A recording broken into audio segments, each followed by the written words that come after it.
A flat tire left Officer Travis Halden stranded on a mountain road as a Colorado blizzard closed in. Then his canine, Varek, turned toward the darkness and barked at something the headlights could not yet reveal. A mother emerged from the snow, pushing her 8-year-old daughter through the storm in a wheelchair. She feared the police more than the cold, while the silent girl refused to look away from the dog. Inside an old roadside shelter, one legal order said Lucy had to be taken back, but every frightened breath and every mark on her arms told Travis that obedience might place her in greater danger.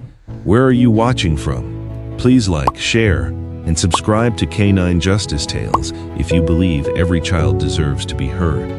By daylight, the northern road above Silver Pine looked almost harmless.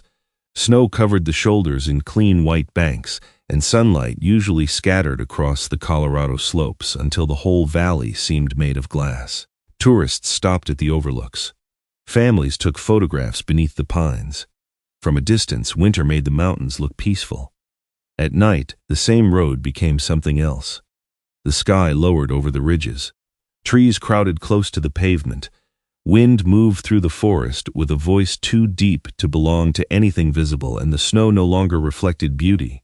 It reflected headlights.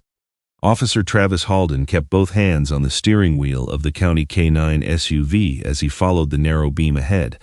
The digital clock on the dashboard read 9:18 p.m. A weather alert pulsed silently on the vehicle computer. Heavy snowfall, rapid temperature drop, whiteout conditions expected before 10. Travis had already heard the warning twice over the radio. He did not need a third. At 40, he had spent enough winters patrolling mountain roads to recognize the small signs that came before a storm decided to become dangerous. The air changed first. It grew unnaturally still between gusts, as if the forest were holding its breath. Then fine grains of snow began moving sideways across the pavement. His blue-gray eyes tracked the road beyond the hood. Short, dark brown hair, cut close in the neat style required by the department, showed beneath the edge of his winter cap. Very short stubble darkened his angular jaw. The black tactical vest over his dark navy uniform made his already broad shoulders look heavier, but his movements remained economical and controlled. Travis was not a man who filled silence because it made other people uncomfortable. Neither was his partner. Varek sat behind the steel partition, his muscular body balanced easily against the motion of the vehicle. The 5-year-old German Shepherd had a deep black saddle running across his back, warm tan along his chest and legs, and a dark muzzle that made his amber-brown eyes seem brighter. A small V-shaped notch marked the edge of his right ear. The dog watched the night through the side window. "Last pass," Travis said. Varek's ear shifted toward his voice. "Then we go home." Home was a small house at the edge of Silver Pine with a fenced yard. A leaking kitchen faucet Travis had ignored for 3 months, and a second dog bed Varek never used because he preferred the floor outside Travis's bedroom. The radio crackled. K912, dispatch. Travis pressed the microphone attached near his left shoulder. K912. Check County Route 9 through the Harrow Creek turnoff. We've got 2 residences that haven't confirmed winter readiness. No response on landlines. Copy. Route 9 to Harrow Creek. You have 40 minutes before conditions deteriorate. Travis glanced at the dark windshield. That estimate may be optimistic. A pause followed. Copy that. Use your judgment. Travis returned the microphone to his vest. Use your judgment sounded simple when spoken from a warm dispatch center. On a mountain road, judgment meant weighing 10 imperfect choices and hoping the one selected did not become the reason someone failed to make it home. He drove another 3 miles. The snowfall thickened. Not enough yet to erase the road, but enough to soften its edges. A metallic shape flashed beneath the headlights. Travis saw it too late. The rear of the SUV jolted violently. A sharp report cracked through the vehicle, followed by the unmistakable grinding vibration of a blown tire. Varek rose at once. Easy. Travis eased the vehicle toward the shoulder, careful not to brake hard. The SUV settled at an angle beside a snowbank. He activated the emergency lights, and red and blue reflections began moving over the white road and surrounding tree trunks. For several seconds, Travis remained behind the wheel. He checked the mirrors, no approaching headlights, no movement in the forest. no signal on his phone. He exhaled through his nose. Of course. Varek gave a soft huff from the back. Travis looked at him through the rearview mirror. That wasn't an invitation for commentary. He stepped into the cold. The wind struck harder than it had sounded from inside the SUV. It pulled at the hem of his navy parka and drove snow against his cheek. Travis crossed behind the vehicle and found the left rear tire collapsed beneath the rim. A length of broken truck chain lay twisted in the road. He dragged it aside, opened the rear compartment and removed the jack, wrench, and spare tire. Before working, he opened Varek's door and clipped the black reflective lead to the dog's tactical harness. Varek jumped down and immediately surveyed the road. Stay close. Travis positioned the jack beneath the frame. The shoulder was uneven, forcing him to clear packed snow with his boot before the base would sit level. He had loosened 3 lug nuts when Varek went rigid. It was not a dramatic movement. The dog simply stopped breathing for half a second. Then his head turned toward the darkness behind them. Travis noticed. What is it? Varek stepped forward. His ears lifted, the damaged right one catching the flashing emergency lights. A low sound formed in his chest. Travis straightened slowly. The forest behind the SUV was empty. At least, it appeared empty. Varek barked. The sound cut through the wind with such force that it seemed to strike the trees. Travis dropped the wrench, drew his flashlight and placed his free hand near his holster. Varek hold. The dog did not advance. Instead, he moved sideways until his body stood between Travis and the road behind them. That changed the nature of the warning. Varek had not detected an animal running through the trees. He was tracking something approaching along the pavement. Travis aimed the flashlight into the snow. Nothing. He moved the beam slowly across the road into the ditch, then along the dark wall of pines. "County police," he called.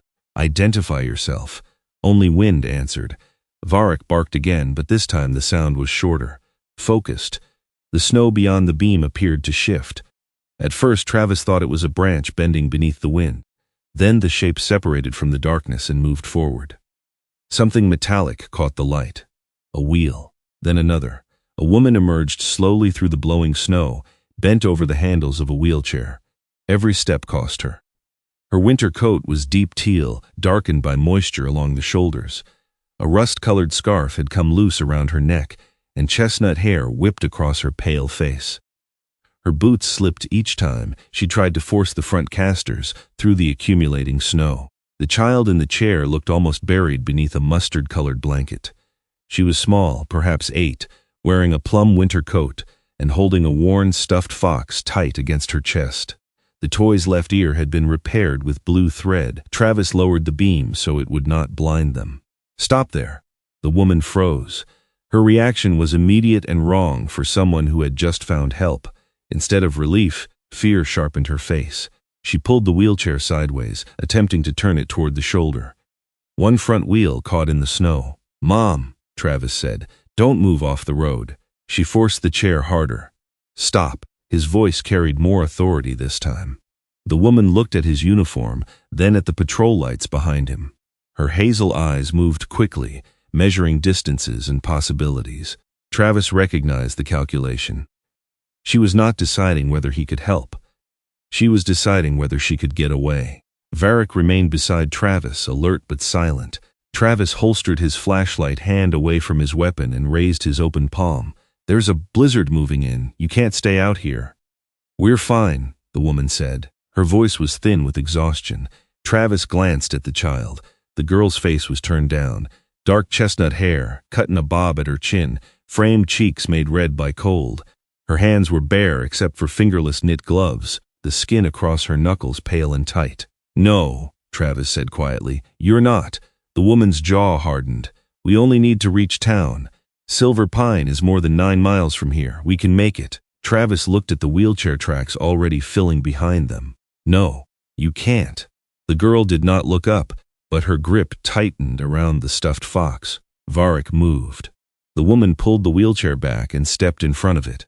Travis immediately gave the command. "Varek, easy." The German Shepherd slowed. Rather than approach head-on, Varek curved to the side, putting several feet of open space between himself and the chair. He sat in the snow and turned his head slightly away from the child. No stare, no pressure, only presence. The woman watched him with suspicion. The girl watched him differently. Varek released a slow breath. Steam rose from his muzzle. For the first time, the child lifted her eyes. The moment was so small Travis might have missed it if he had been looking only for danger. Her gray-green gaze moved from the dog's notched ear to the white letters on his harness. K9. Varek did not move closer. The girl's shoulders lowered by the smallest degree. Travis felt the shape of the situation change. Not resolve, change. "What's your name?" he asked the woman. She hesitated. "Last name?" Another hesitation. "Calloway."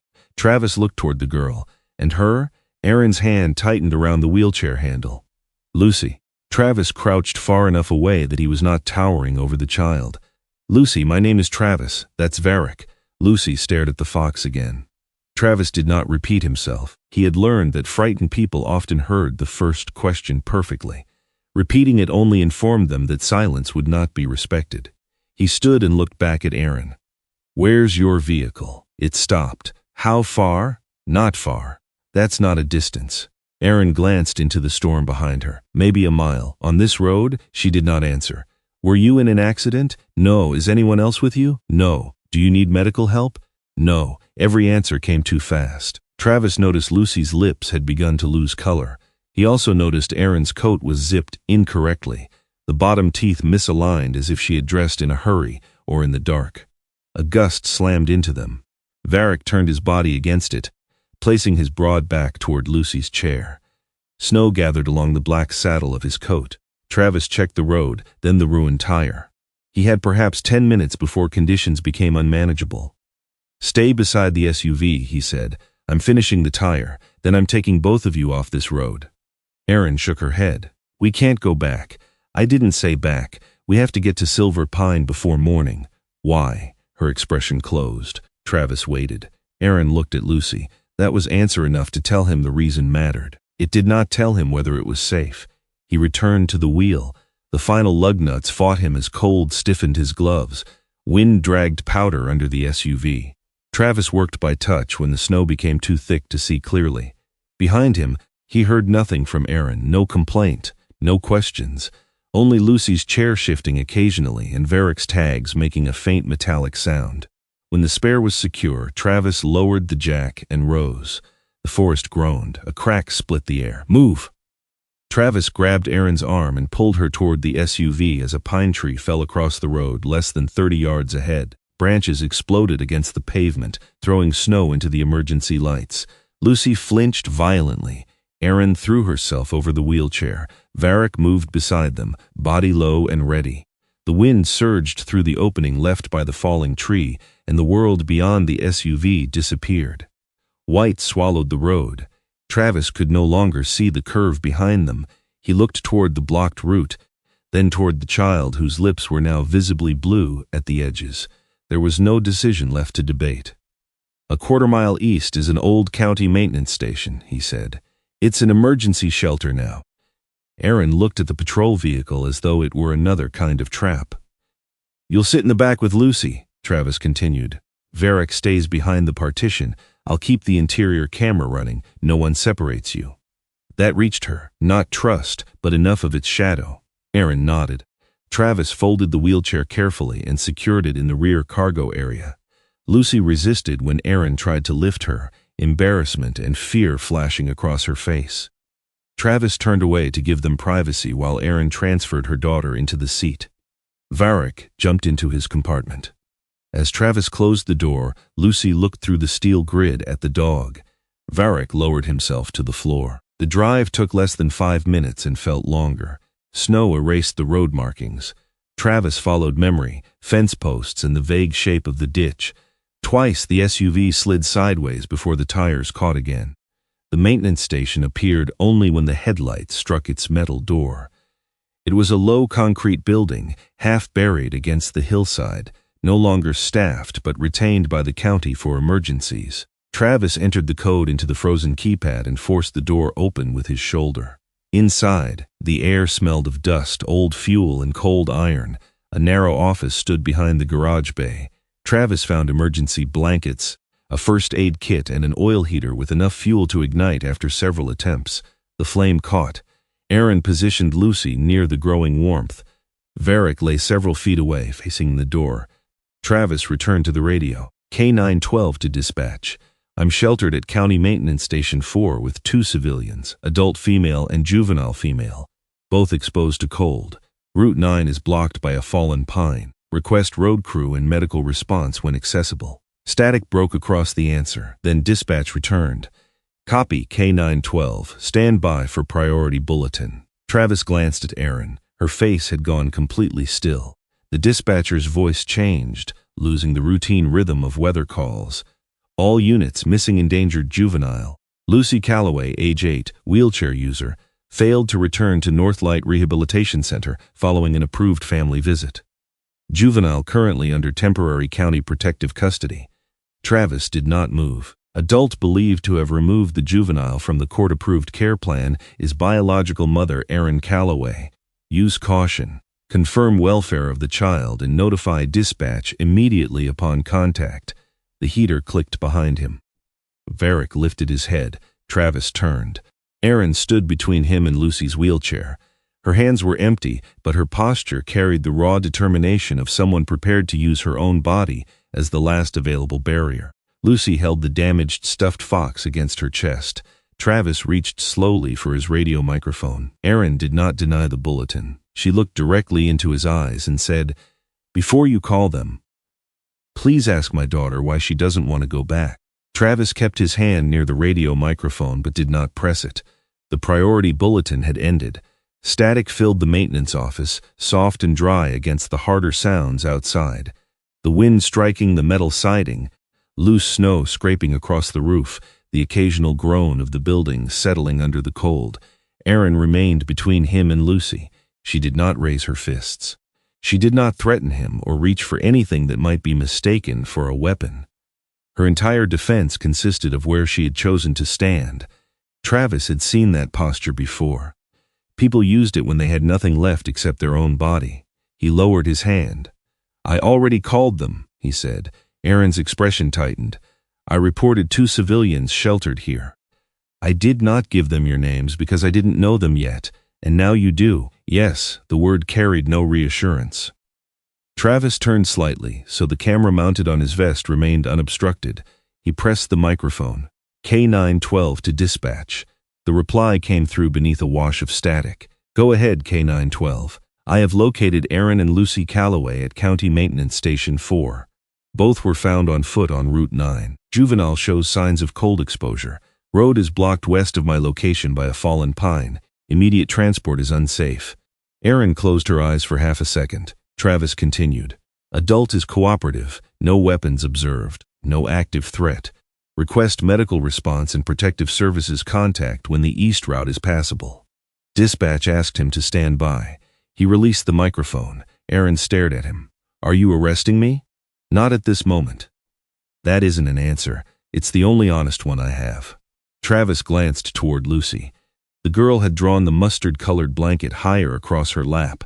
Only her eyes and the upper half of the damaged stuffed fox remained visible.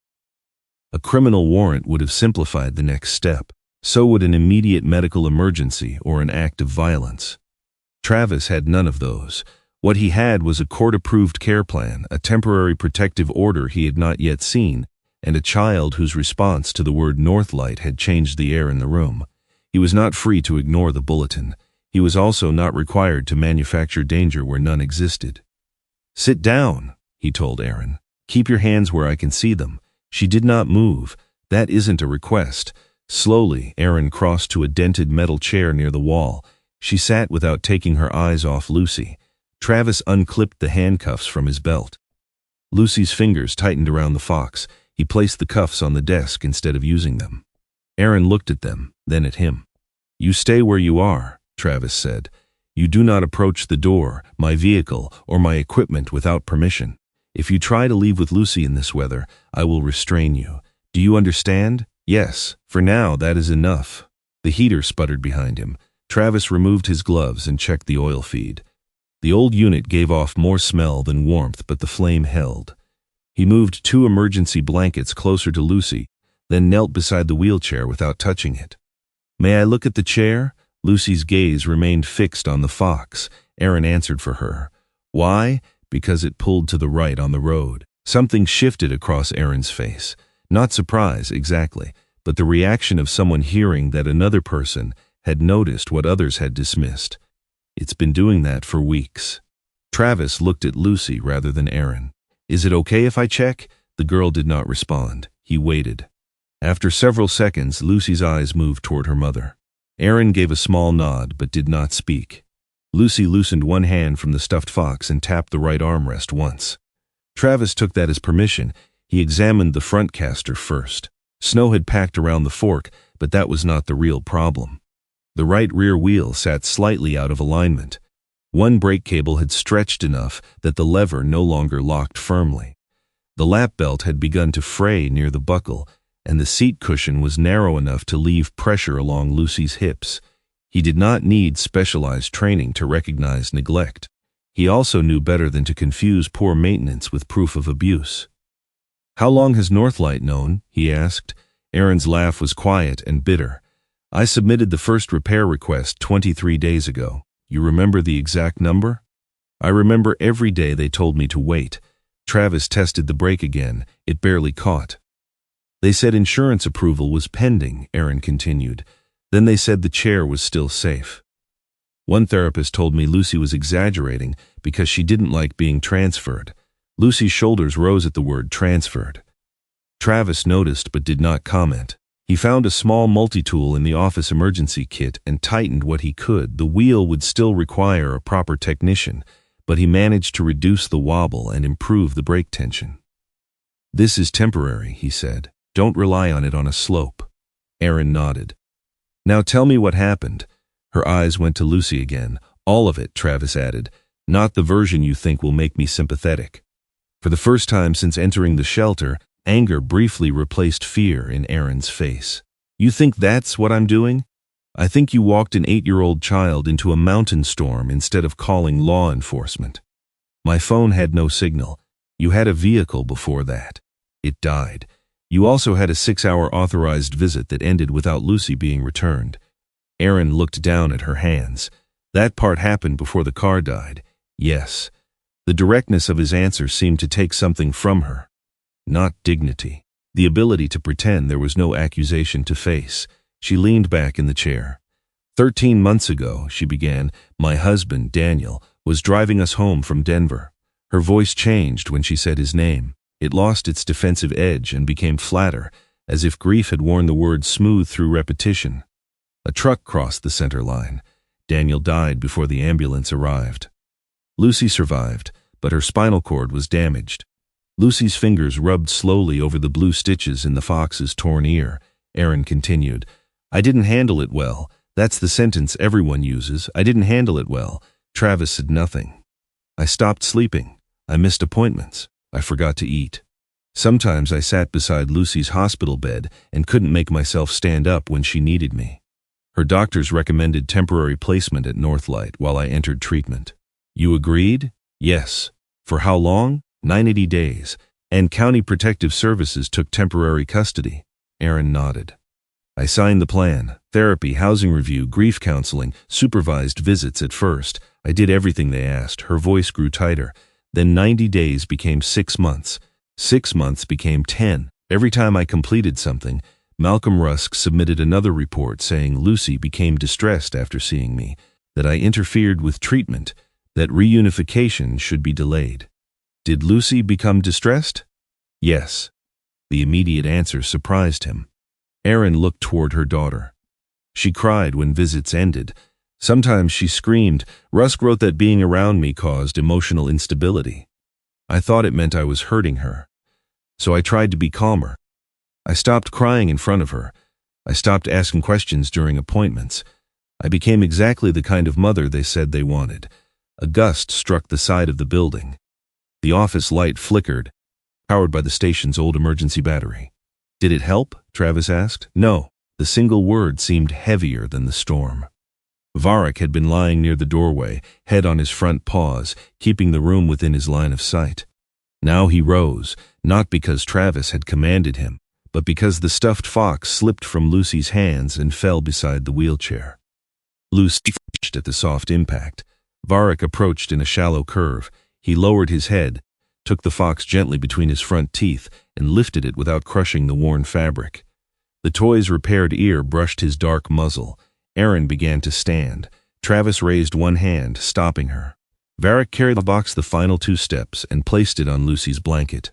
Then he backed away. Lucy stared at him. The German Shepherd sat. For several seconds neither moved. Then Lucy extended one hand. Her fingers hovered above the notch in Varek's right ear. She did not touch it immediately. She looked toward Travis as if expecting him to decide for her. Travis remained silent.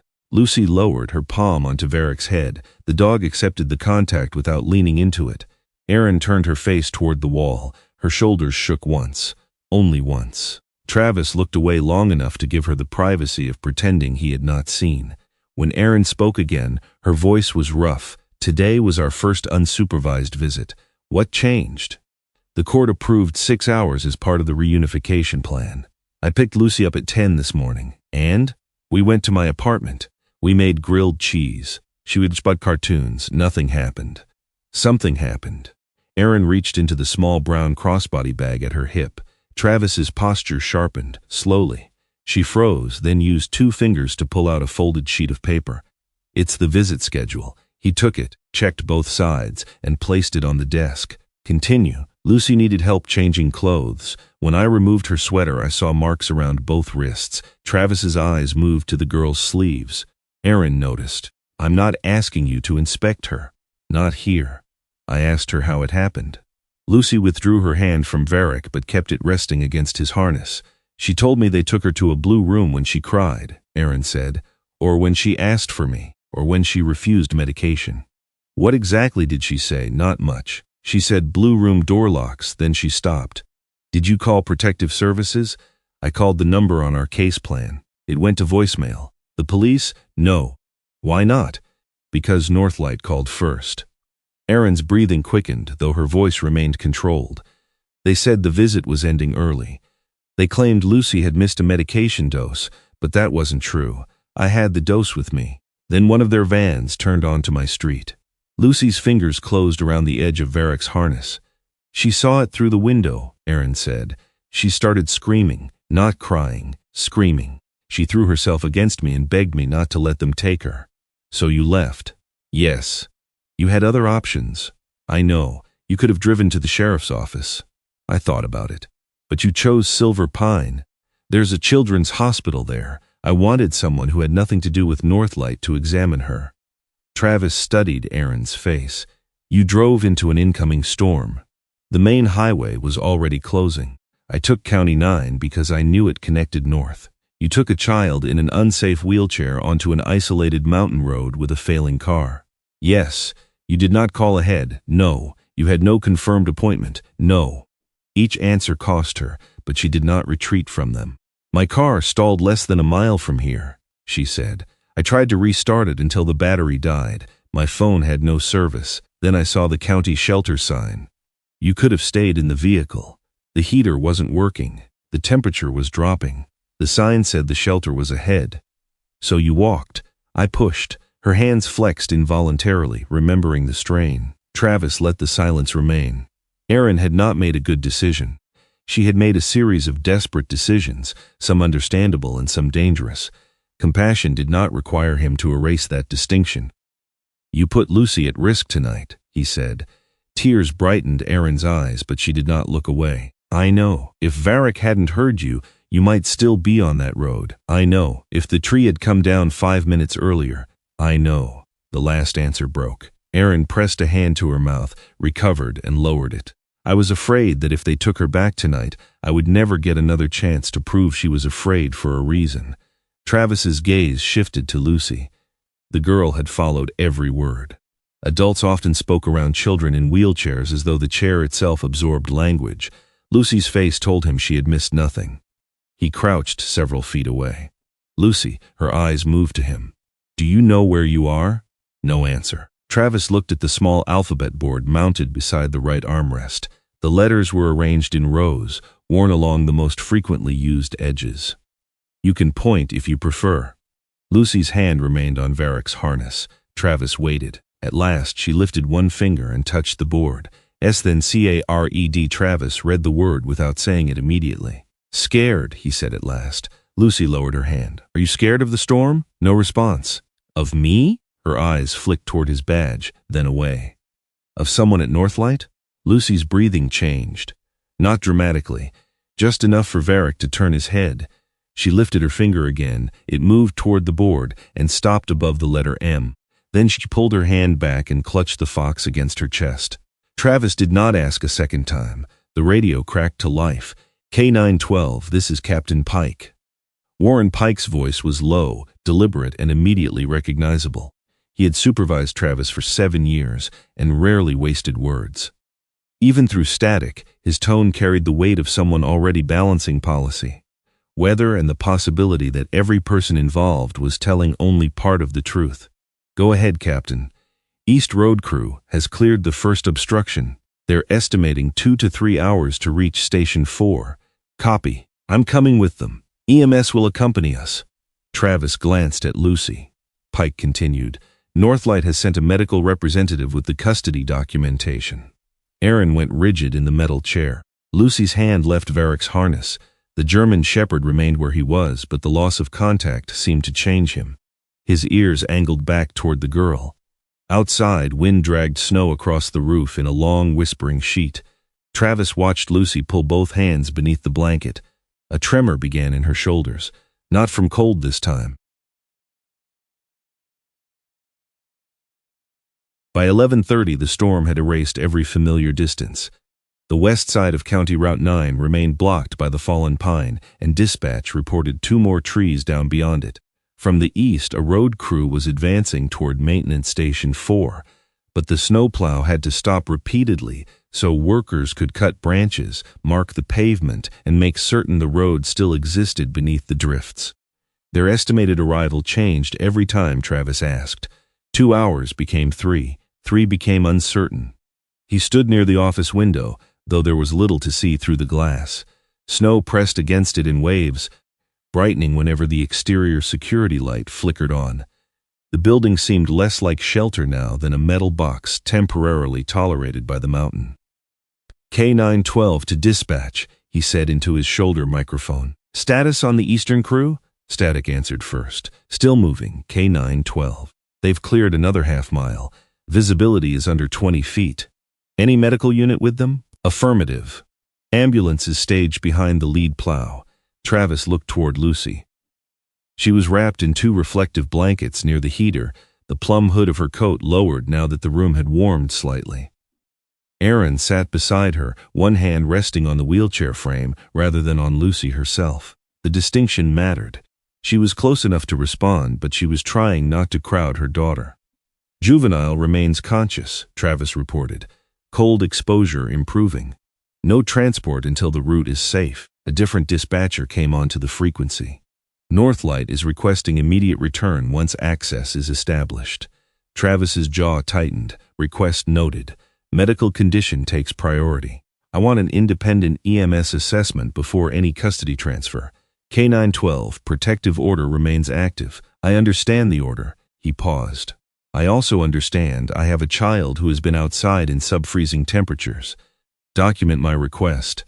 The dispatcher acknowledged him without offering agreement. Travis released the microphone. Aaron watched him from across the office. You didn't have to say that. Yes, I did. You know what I mean. He did. He checked the heater instead of answering. The flame remained stable, though the room still carried a deep underlying cold that rose from the concrete floor and metal walls. Varek lay near Lucy's right wheel, facing the doorway. The dog had not tried to reclaim the contact Lucy had withdrawn after learning that Northlight was coming. He remained close without asking anything from her. Lucy held the stuffed fox beneath her chin. The repaired ear bent against her cheek. A dry cough broke the silence. Aaron looked down. You okay, honey? Lucy nodded too quickly. The cough came again. This time it was deeper. Travis turned from the heater. Lucy shifted in the chair. Her shoulders lifted with the next breath and did not fully lower. Aaron's face changed. Lucy? The girl coughed 3 times in quick succession, then pulled in a short breath that seemed to stop high in her chest. Erin reached for the brown bag at her side. She has asthma. Travis crossed the room but stopped before entering Lucy's space. Cold-induced, cold and stress.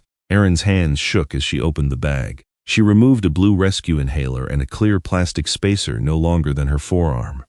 "How many doses left?" Travis asked. "I don't know. You need to know. They gave me the inhaler for the visit. They said there were enough doses." She shook it close to her ear. The sound was faint. Lucy bent forward, bracing one palm against the wheelchair armrest. Her breathing had become fast and shallow. The muscles along the base of her neck tightened with each attempt to draw air. Travis pressed his radio. K912 to dispatch. Juvenile is experiencing acute respiratory distress. Known asthma. Request medical guidance and updated ETA. The reply came almost immediately. EMS is approximately 45 minutes out, possibly longer. 45 minutes was a meaningless number in a storm. It meant they were moving. It did not mean they would arrive. Travis knelt several feet in front of Lucy. "Erin, keep her upright." "I know." The answer came sharp, then softened. "I'm sorry." "Don't be sorry. Do it." Erin released the wheelchair's recline and supported Lucy behind the shoulders without forcing her flat. Travis crossed to the wall where wind was pushing through a seam near the window frame. He folded an old maintenance tarp and wedged it against the gap, then dragged a metal cabinet closer to hold it in place. The room became quieter. Not warm, quieter. Erin attached the inhaler to the spacer. "Lucy, look at me." The girl's eyes were wide and unfocused. "Honey, we've done this before." Lucy shook her head. "You need the medicine." Another cough folded her forward. Erin steadied the spacer near her face but did not press it against her. "You control it," Erin said. "You put it on when you're ready." Lucy stared at the clear mask, her breath caught. Travis saw the fear arrive before Erin did. It was not only the struggle for air. Something about the mask, the plastic, perhaps the posture of an adult leaning over her, had changed the panic. "Stop," he said. Erin froze. "Give her room. She needs the medication. I know, but she has to accept the mask." Erin pulled back a few inches. Travis lowered his voice. "Lucy, the medicine can help open your lungs. Your mom is not going to hold you down. No one here is going to hold you down." The girl looked at him, then at Varek. The German Shepherd had raised his head. He watched Lucy with his ears angled slightly backward, alert to her distress but waiting for a command. Lucy's hand moved from the armrest to the blanket. She gripped it once. Then she reached for the spacer herself. Erin placed it in her hand. Lucy brought the mask to her face. "Good," Erin whispered. One puff, she depressed the inhaler. Lucy inhaled too quickly and coughed. "Again," Travis said. "Slower." Erin waited, then administered another dose according to the instructions attached to the inhaler. Lucy took several uneven breaths through the spacer. The medication did not transform her instantly. Her chest still worked too hard. A faint wheeze remained audible when she breathed out. Travis checked the time on his black wristwatch. "Keep her upright, no walking, no lying down." "She can't walk," Erin said, then flinched at her own words. Travis met her eyes. "I know." Erin looked away, ashamed more of the fear in her voice than the mistake. They waited through the first minute, then the second. The wheezing softened slightly. Lucy's airways were beginning to respond, but her breathing grew faster. She pulled at the collar of her coat. Her eyes darted from the door to the window to Travis's uniform. She was taking in air now, but panic refused to release its grip. "Lucy," Erin said, "the medicine is working." The girl shook her head violently. "It is. I can hear it." Lucy began pushing at the blankets. Travis moved one step closer to prevent them from tangling in the wheels. Her hand struck his wrist. It was not a deliberate blow. It was an instinctive defense, fast and terrified. Lucy recoiled the moment contact was made. Travis backed away. "All right." Erin reached toward her daughter. Lucy pulled away from her too. "Don't touch her," Travis said. "She needs me. She needs to know she still controls what happens to her." The words hurt Erin. He saw it, but she lowered her hands. Lucy's breaths came in short bursts. The medication was opening her lungs. Yet she continued to breathe as though the room were running out of air. Varek stood. Travis did not command him to move. The dog approached from the side, avoiding the space directly in front of Lucy. He lowered himself beside the wheelchair until his shoulder rested near her right leg. He did not press against her. He simply occupied the floor. Lucy stared at him through the clear mask. Varek placed his muzzle beneath her trembling hand. Her fingers landed between his ears. The dog breathed in, slowly. His ribs expanded beneath the black and tan coat. Then he breathed out. Lucy's hand moved with him. Travis crouched at a distance where she could see him without feeling surrounded. "Don't chase the next breath," he said. "Wait for Varek." Lucy's eyes remained fixed on the dog. "He's not in a hurry." Varek inhaled again. Lucy tried to match him and failed. Her breath broke halfway in. "That's okay," Travis said. "You don't have to get it right. Just stay with him." Erin knelt beside the wheelchair but kept both hands in her lap. The three adults in the room stopped trying to fill the silence. Varek supplied the only rhythm that mattered. In, out. Lucy gripped the thick fur at his neck. The next breath reached deeper, then another. Her shoulders lowered a fraction. The hand on Varek's head stopped shaking first. The rest of her followed slowly. Minutes passed before Travis trusted the improvement. The wheeze had diminished. Her breathing remained quicker than normal, but no longer spiraled upward, and some color had returned around her mouth. He radioed dispatch with the update. Rescue inhaler administered with spacer. Respiratory effort improving. Panic response decreasing. Continue EMS priority. Copy K912. Travis kept his voice clinical because the facts needed to remain clear. Inside, he felt something else. Not relief. Relief implied the danger was over. What he felt was the temporary permission to keep going. Lucy sagged back against the chair. Varek stayed beside her, his head still beneath her hand. Erin used the edge of her rust-colored scarf to wipe moisture from Lucy's forehead. This time, Lucy allowed it. "You've seen that before," Travis said quietly. Erin did not pretend not to understand. The breathing, the panic when the spacer came close. Erin folded the scarf in her lap. "She reacts to masks sometimes, and gloves." "What kind of gloves?" "Medical gloves. White ones or worse." Travis glanced at Lucy. "Why?" "I don't know everything. You know something." Erin's eyes remained on her daughter. Northlight said the episodes were part of her adjustment disorder. They said she became combative during procedures. "Did you witness one?" "No. They stopped letting me attend certain sessions." "On what grounds?" "That my presence made her less cooperative." A gust rattled the exterior door. Varek's ears shifted, but his body remained relaxed beneath Lucy's hand. Erin continued in a lower voice. "Before Northlight, Lucy talked all the time. Not with strangers. She was always shy. But with me, with Daniel, with her teachers, she never stopped." The memory brought the first unguarded softness to Erin's face. She narrated everything. Grocery lists. Clouds. The names she thought trees should have. Lucy's eyes were closed now, though Travis could tell she remained awake. After a few months at Northlight, she began using the board more. Then she stopped telling me what happened in therapy. Whenever I brought up something she had said, Rusk wrote that I was reinforcing negative beliefs. "Did Protective Services interview Lucy separately?" "Yes." "Without Northlight staff present?" Erin hesitated. "I don't know. They told me it was private." Travis took out his black field notebook, the red elastic band hanging from its cover. He recorded the time of the respiratory episode, doses administered as Erin reported them, and Lucy's observable response. Then he wrote, "Fear response to mask and mention of medical gloves.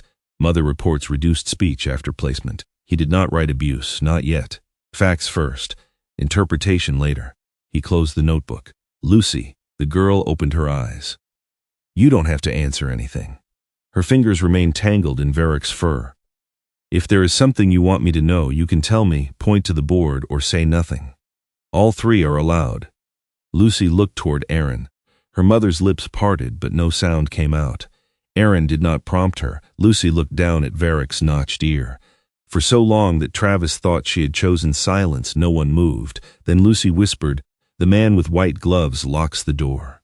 The words were thin from exhaustion. They were still unmistakable. Erin closed her eyes. Travis felt the room narrow around the statement. He did not ask which man. He did not ask what happened behind the door. A child's spontaneous disclosure could be damaged by the wrong question, especially from someone without forensic interview training. Travis touched the center button on his body camera, confirming active recording, then glanced at the displayed time. "Lucy," he said, "I heard you. Nothing more." He wrote the sentence exactly as spoken. No interpretation, no correction, no added name. Aaron looked at him. That's all you're going to ask? For now. But she said, I heard her. She needs to tell someone. She will. In the right room, with the right person, once. Not over and over until every adult has a version. Aaron's anger rose and then collapsed into understanding. Travis contacted dispatch and requested the on-call protective services supervisor directly. It took nearly 10 minutes for the call to be routed. A woman answered through the station's landline extension, her voice controlled but tired. This is Celia Ward, County Child Services night supervisor. Travis pictured someone in an office with fluorescent lights, case files open, being asked to make a decision about a child she had never met in a storm she could not see. This is Officer Travis Halden, Silver Pine K-9 unit. I have Lucy Calloway in emergency shelter. I've been briefed. The protective order remains in effect. I understand. Northlight is the court-approved placement. I understand that too. Celia paused, perhaps expecting an argument. Travis gave her facts instead. He described the cold exposure, the asthma episode, the use of the rescue inhaler, and Lucy's reaction to the medical mask. He explained the condition of the wheelchair and repeated Lucy's sentence without changing a word. Celia's voice became more careful. Did you ask her who she meant? No. Did the mother prompt the statement? No. Was your body camera active? The statement and current condition are recorded. The earlier respiratory episode is documented in my notes in dispatch traffic. I'll need the footage. I'll transmit what the connection allows. Celia exhaled slowly. Officer Halden, Aaron Calloway removed a protected child from an approved placement and drove her into a severe weather event. I'm aware. She may be influencing the child. That is possible. The answer appeared to surprise Celia. Travis continued, It is also possible that Lucy is afraid for a reason. I'm not asking you to decide which over the phone. What are you asking? Do not authorize a return to Northlight until independent EMS evaluates her and the disclosure is reviewed by someone not employed by the facility. Celia remained silent. Travis looked across the room. Lucy had fallen into an exhausted half-sleep, her hand still resting on Varek. Aaron watched the phone as though the unknown woman on the other end held the entire future in one sentence. The order remains active, Celia said at last. I know. I cannot suspend it based solely on one statement relayed by an officer. I'm not asking you to. What you are asking would delay the placement. Yes, you understand Northlight will object. Yes, and your captain is approaching with their medical representative. I know.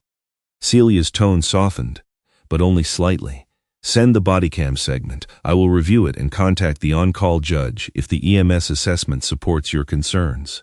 So no transfer before independent evaluation? I said I will review it. It was not permission. It was not refusal. For the moment, it was enough. Travis ended the call and began transmitting the video through the unstable connection. The progress bar stopped twice. Outside, the storm continued pressing against the station. Then Varek raised his head. His ears turned toward the garage bay. Travis heard nothing at first. A few seconds later, a low mechanical vibration passed through the concrete floor. Not wind. An engine. Then another. Faint beams of light moved through the snow beyond the office window. Aaron stood. Lucy woke and tightened her hand in Varek's fur. The road crew had reached Maintenance Station 4, and someone from Northlight had arrived with them. The first vehicle appeared as two pale lights floating inside the storm. A county snowplow came through the whiteout at walking speed, its blade forcing a narrow wall of snow toward the shoulder. Behind it followed a sheriff's SUV, then an ambulance, and finally a dark medical transport van bearing the silver emblem of Northlight Rehabilitation Center. The road crew had opened only one lane from the east. Snow was already beginning to close behind them. Travis watched through the maintenance office window as the vehicles stopped in a tight line. Their lights transformed the blowing snow into shifting bands of red, blue, and amber. Aaron rose beside Lucy. No, she whispered. Lucy did not ask who had arrived. The child's body understood before anyone spoke. Her fingers tightened around the damaged stuffed fox, and the fragile calm left her face. Varek stood beside the wheelchair. Stay, Travis told him. The German Shepherd remained in place, ears trained toward the garage entrance. Travis checked his body camera, then moved to the door. Captain Warren Pike entered first, carrying Winter into the building on the shoulders of his Navy command coat. He was 53, broad through the chest, with close-cropped salt and pepper hair, and a neatly trimmed gray mustache that made his expression appear sterner than it usually was. One shoulder sat slightly lower than the other, the lingering result of an old patrol car collision. Pike removed his gloves, but not his coat. His dark eyes found Travis immediately. Report: juvenile experience cold-triggered respiratory distress complicated by panic, Travis said. Rescue inhaler administered by the mother. Breathing improved. Lucy made 2 spontaneous statements indicating fear connected to Northlight. Recorded, one on body cam, both documented. Pike glanced past him toward Aaron and Lucy. You restrained the mother? No criminal warrant. No active threat. I established scene restrictions and notified dispatch. Pike's gaze shifted to the handcuffs lying unused on the desk. He gave no sign of approval or criticism. A younger deputy entered behind him. Aaron Keats had a narrow face, close-cut blonde hair, and the cautious posture of a man determined not to make a tense room more dangerous. Snow clung to the shoulders of his jacket. East Road could close again within the hour, Aaron said. Keep the garage clear, Pike answered. No one leaves without my authorization. The next person through the door carried a red medical bag. Natalie Boone was small enough that the emergency coat almost hid her frame, but she moved with compact confidence. Her dark skin was flushed from the cold, and black curls had been secured into a low knot beneath a burgundy wool cap. A pair of red trauma shears hung from the chest pocket of her Navy EMS uniform. She looked toward Lucy before acknowledging anyone else. Hi, Lucy. My name is Natalie. I'm a paramedic. Lucy lowered her face. Natalie did not move closer. I heard you had trouble breathing. I'd like to check your lungs and your oxygen level. I'll tell you before I touch anything. That was when the final man entered. Dr. Malcolm Russ did not look like someone who had crossed a mountain road during an emergency. His charcoal overcoat remained buttoned neatly over a slate-gray suit.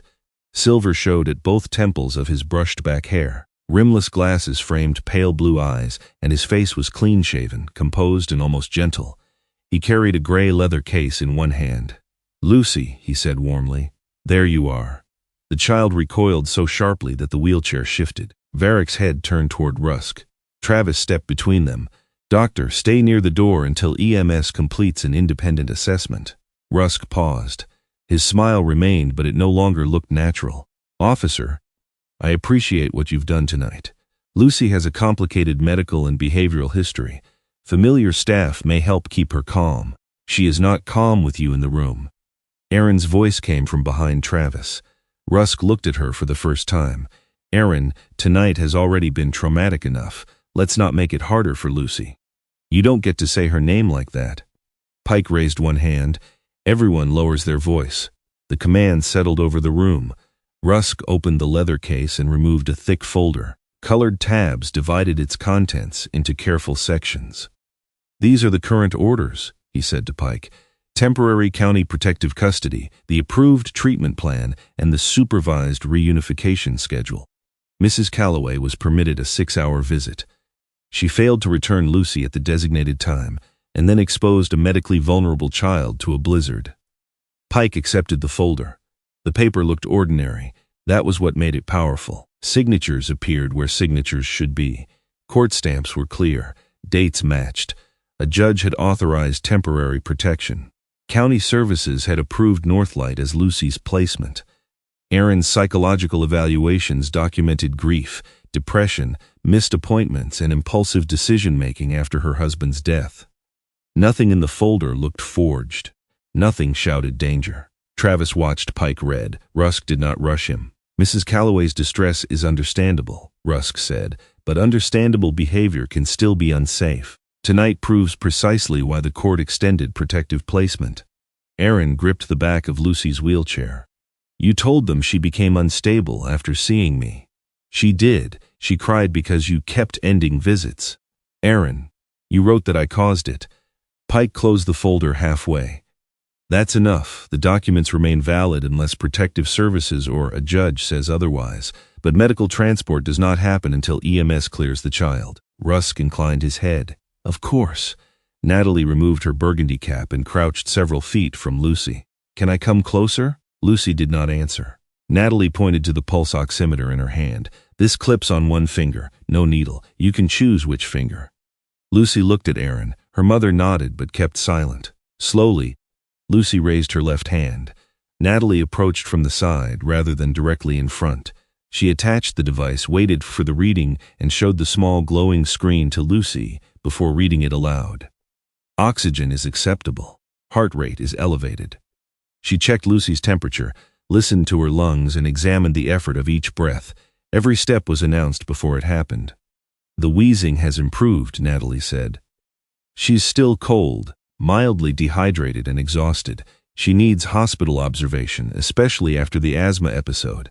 Northlight has 24-hour nursing coverage," Rusk replied. Natalie stood. "I said hospital observation.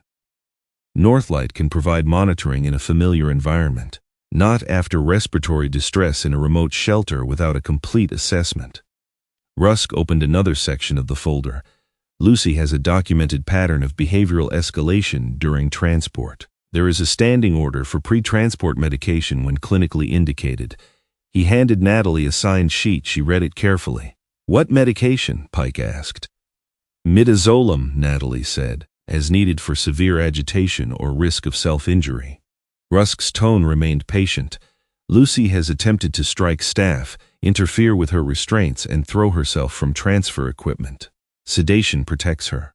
Aaron made a broken sound. She was trying to get away. Rusk did not look at her. Natalie examined Lucy again. The child was frightened, but she sat still. She was not striking anyone. She was not attempting to leave the chair. Her hands were wrapped around the stuffed fox. "I'm not administering this," Natalie said. Rusk's eyes settled on her. "You have not reviewed her full history. I have reviewed the order and the patient in front of me. You are a paramedic." "Yes, and I am the physician responsible for her care, not in my ambulance." Silence spread through the room. Natalie held the paper out to him. "There is no current indication for chemical restraint. She is conscious, cooperative, and medically fragile after breathing difficulty. We do not have continuous respiratory monitoring established here. Sedating her because transport may be inconvenient would be unsafe." Rusk did not take the paper immediately. When he finally did, his fingers were steady. "Her behavior changes quickly. Then we respond if it changes. You are underestimating her." Natalie's expression hardened. "No, doctor, I'm looking at her." Lucy's eyes lifted. For one brief moment, she looked directly at Natalie. The paramedic saw it and did not smile. She simply gave a small nod, as though the child had participated in the decision. Travis felt the balance in the room shift, not toward Aaron, toward Lucy. Rusk seemed to feel it too. He returned the order to his folder, then reached into the medical bag brought from Northlight. "I'll speak to her," he said. "She recognizes me." He removed a sealed pair of white examination gloves. Lucy stopped breathing. The change was immediate. Her shoulders locked, her eyes fixed on the gloves. One hand released the stuffed fox and searched blindly for the wheelchair rim. "Doctor," Travis said, "put those down. They are standard precautions. Put them down." Rusk opened the package. The dry snap of latex filled the office. Lucy made a sound that was neither a word nor a cry. She pulled backward on the wheels. The right brake slipped, and the chair rolled several inches before Aaron caught the handle. Varek rose. The German Shepherd moved into the space between Rusk and the wheelchair, body controlled, head level, mouth closed.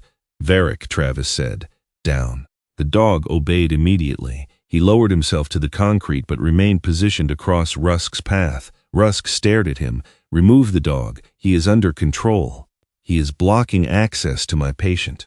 "Lucy is not your patient at this moment," Natalie said. "She is under my medical assessment." Rusk's composure thinned. "Captain, this has become obstructive."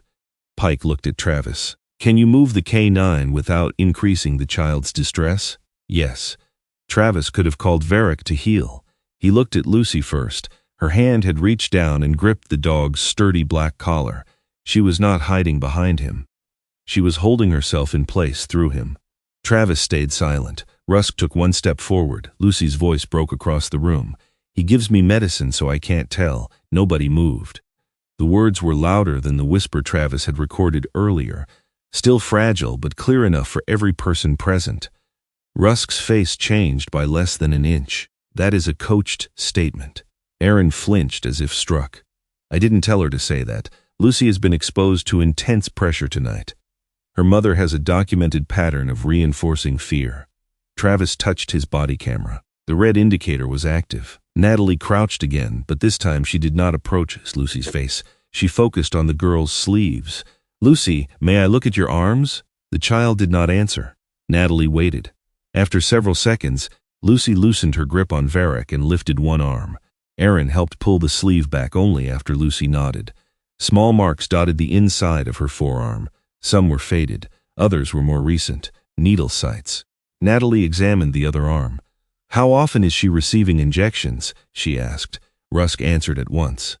Only when oral medication is refused or when immediate control is medically necessary.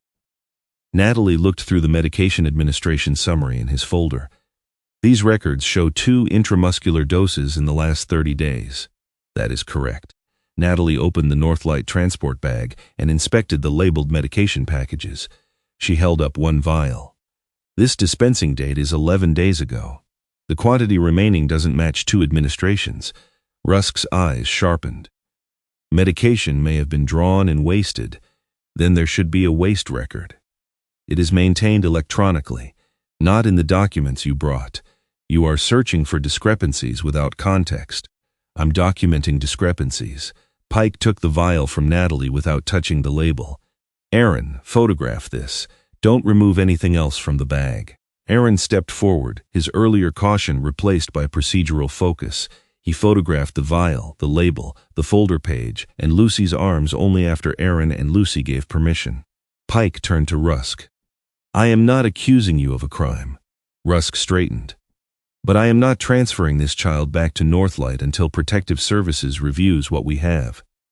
You have no authority to disregard the court order. I have authority to preserve life and prevent immediate harm while seeking clarification. Rusk adjusted one cuff beneath his coat sleeve, a tiny movement, too precise. Travis recognized it as the first sign that the man's control required effort. Pike ordered Aaron to establish a video connection through the sheriff SUV's stronger communications system. Celia Ward appeared on the office monitor several minutes later. She had removed her rectangular brown glasses and held them in one hand.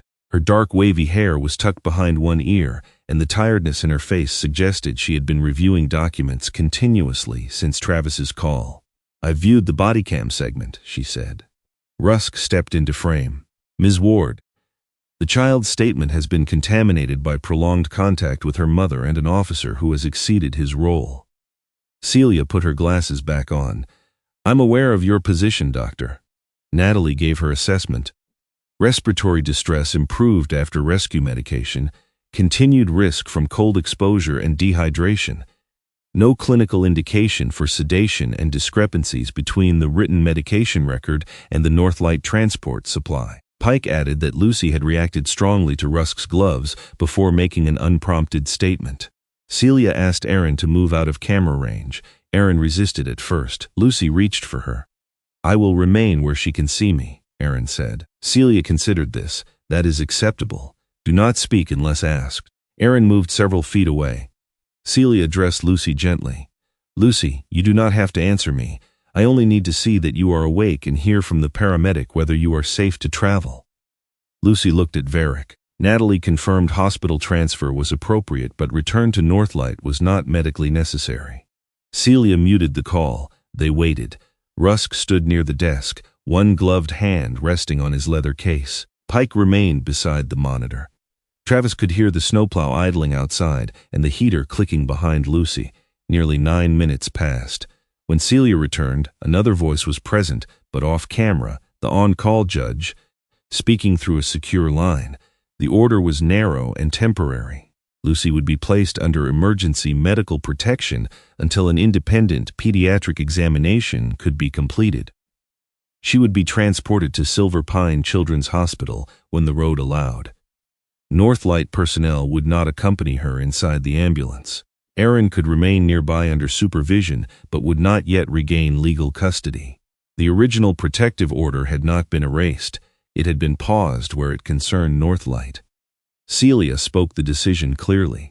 Until further review, Lucy Calloway is not to be returned to Northlight Rehabilitation Center. Aaron bent forward, one hand covering her mouth.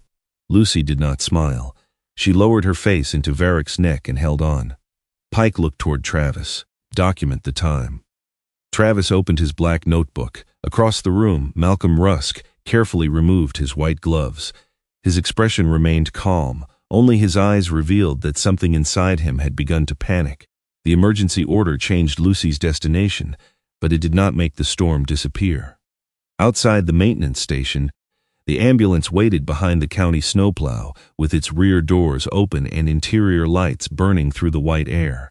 The narrow lane from the east had already begun to soften beneath fresh snow.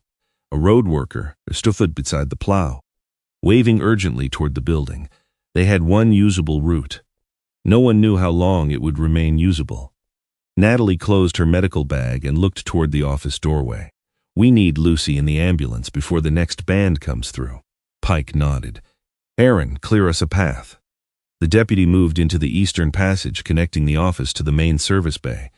Rusted shelving units crowded both sides. Plastic bins, folded barricades, and abandoned road signs had been stacked there years ago without any plan for removing them again. A heavy tool cabinet had shifted during the winter and blocked half the doorway. Aaron tested it with both hands.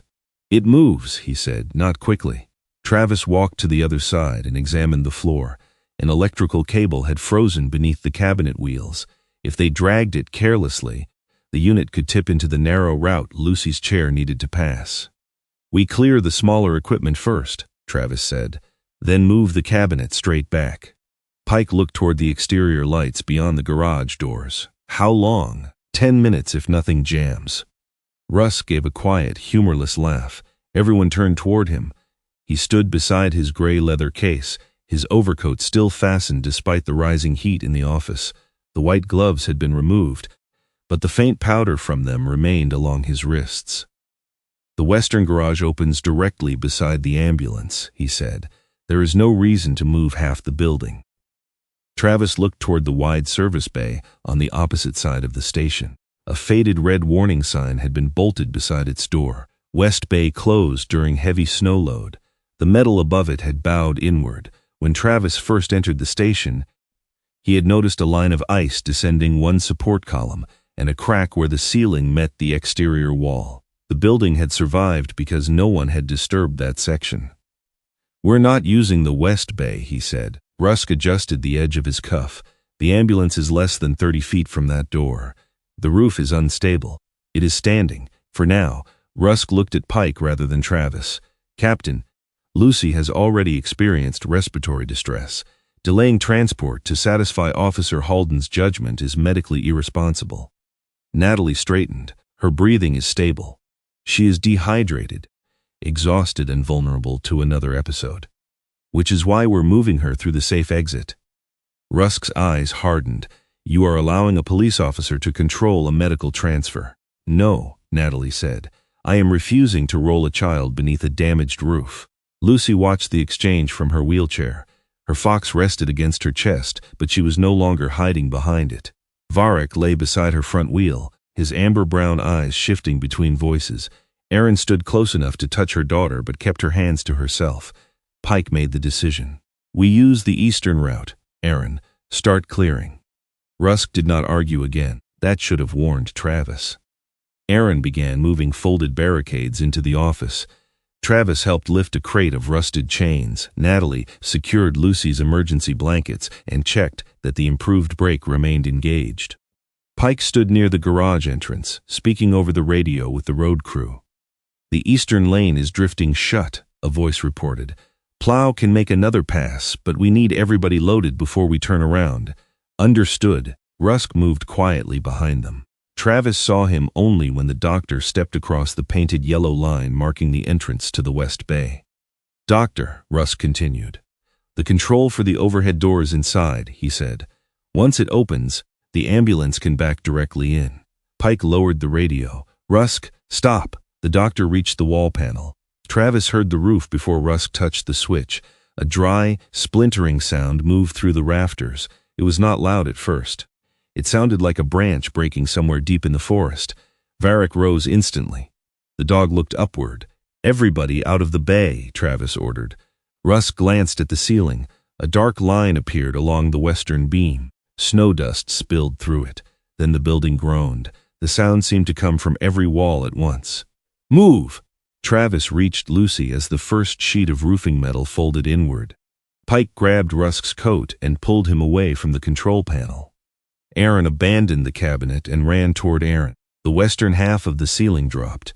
It did not collapse as one piece. Sections tore loose in sequence. Metal, insulation, timber, each impact setting off the next. Travis released Lucy's brake and pulled the wheelchair backward. The right caster struck a crack in the concrete floor. The chair stopped. The frame twisted sideways. Behind Lucy, an old maintenance pit opened beneath a row of rotting boards. The boards shifted under the wheelchair's rear wheel. Lucy screamed. Travis pulled harder, but the caster remained wedged. Varek moved before he could command him. The German Shepherd drove his shoulder into the lower side of the wheelchair frame. The impact did not lift the chair. It changed its angle just enough for the trapped caster to break free. Travis hauled Lucy toward the office. The chair rolled clear as the boards behind it split and fell into the dark maintenance pit. A strip of sheet metal struck Varek's tactical harness and glanced across his shoulder. The dog stumbled, recovered, and followed Lucy without making a sound. "Aaron!" Aaron's shout cut through the falling debris. Aaron had been knocked down near the eastern passage. A broken timber lay across her lower leg, pinning her to the floor. She reached toward Lucy. "I'm here," Lucy cried. It was the first time her voice had carried through the entire building without fear cutting it short. Travis locked the wheelchair brake beside Natalie. "Stay with her." He turned back. Pike and Aaron were already lifting one end of the timber. It was not a structural beam, but its weight was enough to trap Aaron against the concrete. Travis joined them. On three, they raised it together. Aaron pulled her leg free and rolled onto her side. Natalie hurried over, quickly checking the ankle and knee. "Can you move your toes?" Aaron did. "Pain? Everywhere. That isn't useful. My ankle, mostly." Natalie palpated the joint. No obvious deformity. "Aaron, help her sit up." Another piece of the roof crashed into the west bay. Dust and powdered snow swept through the station. Varek stood between Lucy and the falling debris, body low, though blood had begun darkening the fur beneath the edge of his harness. Lucy saw it. Varek's hurt. Travis crossed to him and placed one hand along the dog's neck. Varek remained steady, but the muscles beneath Travis's palm were rigid, easy. The wound looked shallow from where he could see it. The harness had taken most of the impact. "We'll check him," Natalie said. "Get everyone behind the office wall first."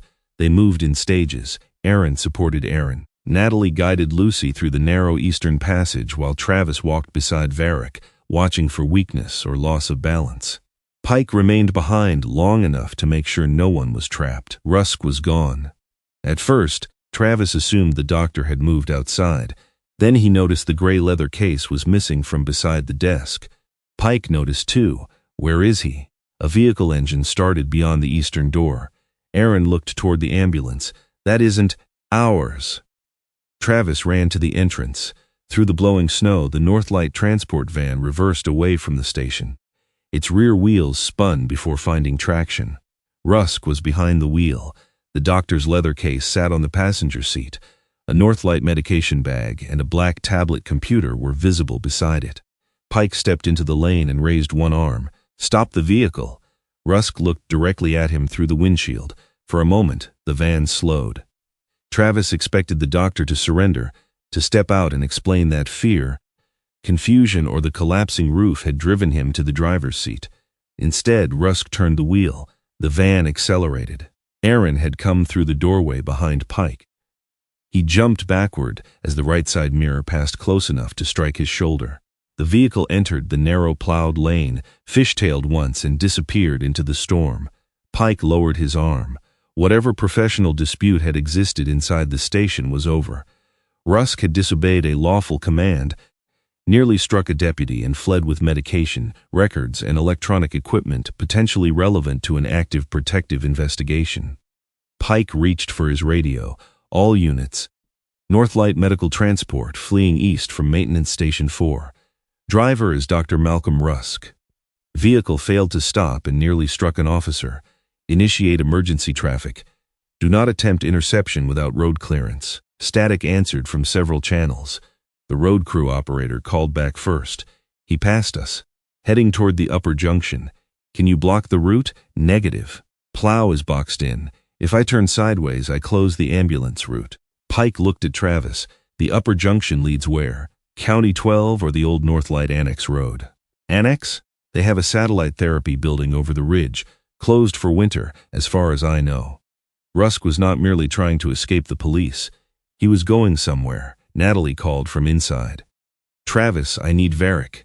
He returned to the office. The dog stood beside Lucy, though he had shifted most of his weight away from his right shoulder. Natalie knelt beside him with blue gloves on her hands, carefully parting the fur around the cut. Varek tolerated the examination but kept his gaze on Travis. The metal sliced through the outer layer, Natalie said. It's shallow. I don't feel instability or abnormal movement, and he's bearing weight. Can he work? Natalie looked at him sharply. I said the cut is shallow. I did not say he is uninjured. Pike entered behind them. We need to move. Lucy looked from Pike to Travis. Erin sat against the wall with her injured ankle elevated on a folded blanket. Why? She asked. Rusk fled with Northlight property and potentially relevant records, Pike said. He nearly struck Erin. Erin's face drained. He's going back. To Northlight? To delete everything. No one could verify that. But the fear in Erin's voice gave shape to the same possibility Travis had already considered. Pike pointed toward Erin. You stay here. Secure the station, assist Natalie, and keep Erin under supervision. The road crew will clear the ambulance route. Erin nodded. What about the West Bay? No one goes near it. Mark the entrance and report the partial collapse to county maintenance. Pike looked at Natalie. Lucy travels as soon as the Eastern Passage is clear. To Silver Pine Children's, Natalie said. Correct. Erin reached for Lucy's hand. We'll go together? You can ride in the sheriff SUV behind the ambulance when the route opens, Erin said. You remain under supervision. Erin accepted the condition without argument. Travis began removing Varek's tactical harness so Natalie could dress the wound. The dog resisted only when the harness passed over the injured area. Lucy watched every movement. Does it hurt him? Yes, Travis said. He could have softened the answer. Lucy deserved better than that. But Natalie says the cut isn't deep. Then he should stay. The room went quiet. Travis looked at Pike. Rusk was moving through a whiteout with controlled medication, protected records, and a device that might connect to Northlight's internal system. If Travis left Varek behind, the dog would be safe. If they lost the van or Rusk abandoned it, Varek could help locate him. The choice was not emotional. It still felt like one.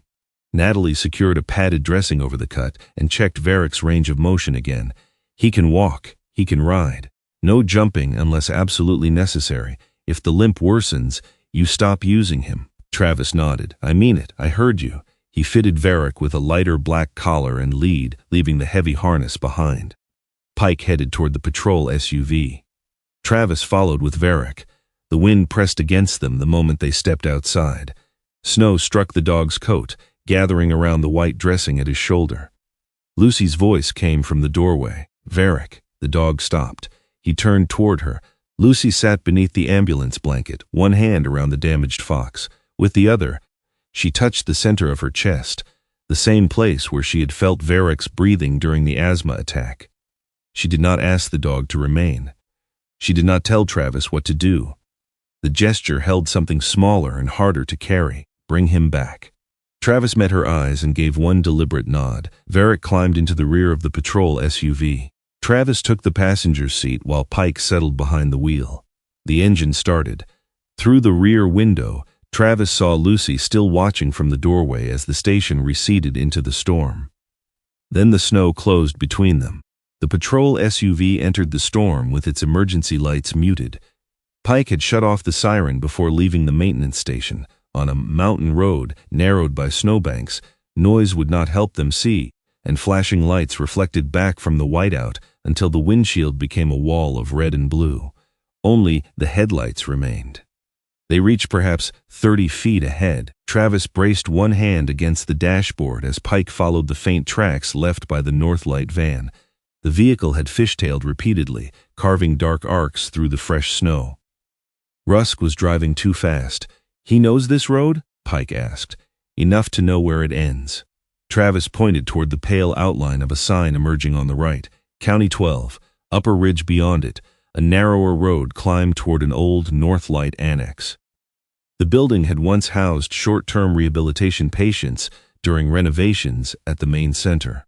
It had been officially closed for winter, but its communications equipment remained connected to Northlight's private network. Pike keyed the radio. "Dispatch, confirm status of the Northlight Ridge Annex." Static filled the cabin. Varek stood behind the partition, balancing carefully as the SUV moved. The dressing on his shoulder remained white, except for a narrow line of blood near one edge. He had not begun limping more heavily, but Travis noticed the dog no longer planted his right front paw with full confidence. Dispatch returned. Annex listed as unoccupied. State police units are responding from Silver Pine and Lake County. Both routes are delayed by downed trees and a minor slide near mile 8. Estimated intercept? Unknown. Pike released the microphone. "So it's us. For now." The van's tracks turned onto the annex road. Pike followed. The road rose immediately, curving above a dark valley hidden beneath the storm. Low metal guardrails lined only the sharpest turns. In several places, wind had stripped the snow away and left polished ice beneath it.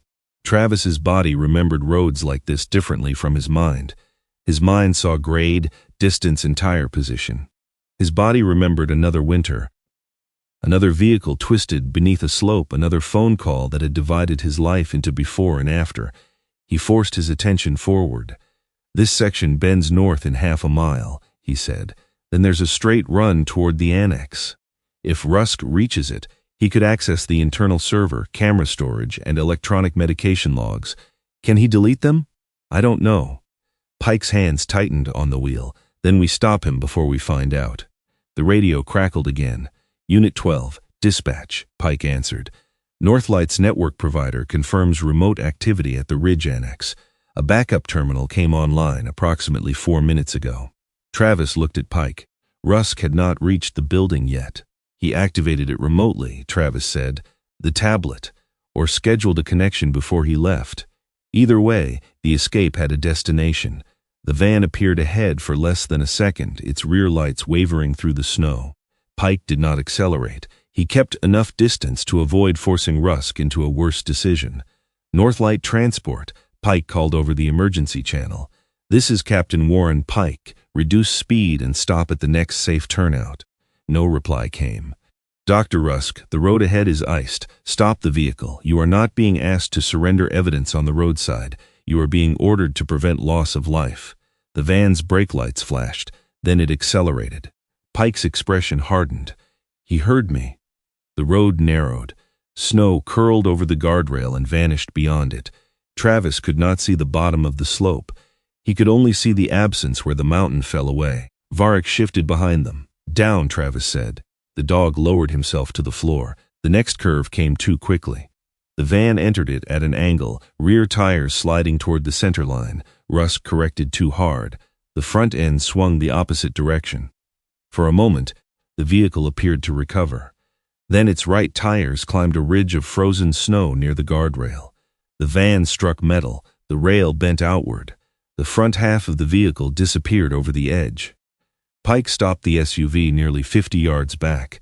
The Northlight van hung at a steep angle, rear wheels still on the pavement and front wheels suspended above the drop. One section of guardrail had folded beneath the chassis and was holding most of the weight. Neither man moved at first. The engine of the van continued running. Its rear lights burned steadily through the snow. Pike called it in, giving dispatch their location and requesting mountain rescue, fire support, and an additional tow vehicle. "No one reaches us in time," Travis said. Pike already knew. He opened the driver's door. The wind struck the SUV hard enough to rock it. Travis stepped out and clipped Varek's lead to the interior anchor behind the partition. "Stay." Varek looked at him. "Stay." The dog lowered his head but did not lie down. Travis closed the door. He and Pike approached the van from the uphill side. Their boots slid on the ice even at a careful pace. Rusk was visible through the rear window. He had climbed from the driver's seat into the cargo compartment. The gray leather case lay open near him. Files had spilled across the sloping floor. He was clutching the black tablet against his chest. "Do not move," Pike shouted. Rusk looked toward them. The composed physician from the maintenance station was gone. His hair had fallen loose over his forehead, and one lens of his glasses was cracked.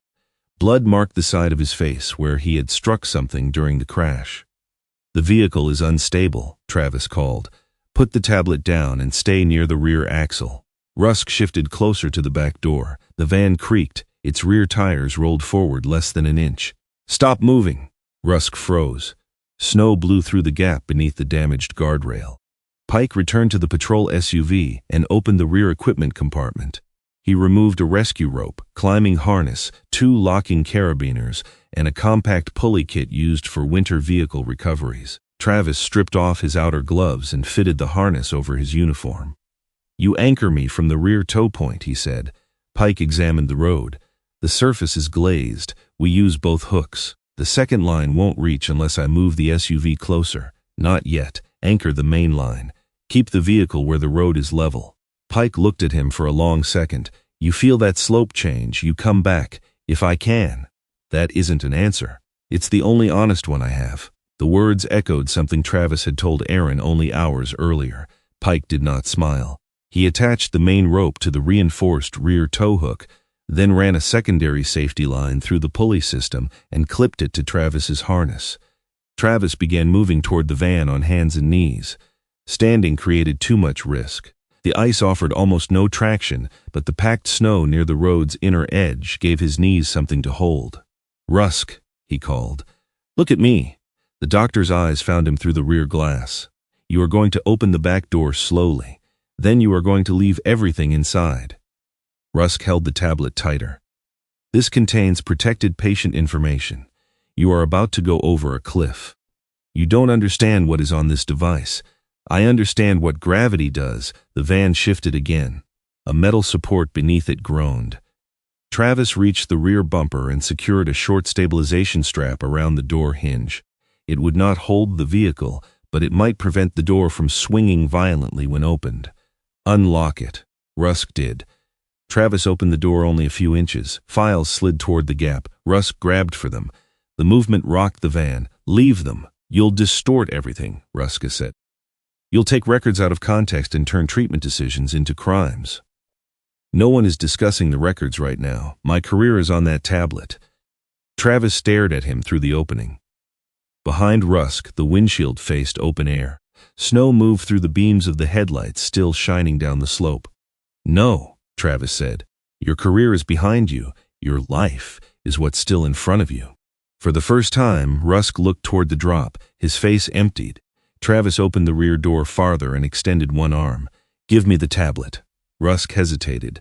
"Give it to me, then come out. If I hand it over, you'll assume the worst. I already watched you drive at a deputy. That was an accident. You can explain it from solid ground." A sharp pop came from beneath the van. One of the rear tires slipped past the edge of the asphalt. The vehicle dropped several inches. Rusk cried out and lunged toward Travis. The tablet struck the doorframe but remained in his grip. Travis caught Rusk's wrist. "Let it go." Rusk clung to both the device and Travis. The added weight dragged Travis forward. His left knee slid across the ice. The main rope tightened against his harness. Pike shouted from behind him, "Hold position." Travis tried to push backward. The metal beneath his right boot fractured.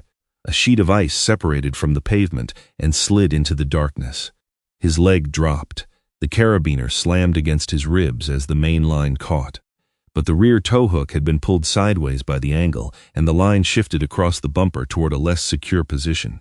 "Pike, I see it!" Pike ran toward the second tow point with the safety line.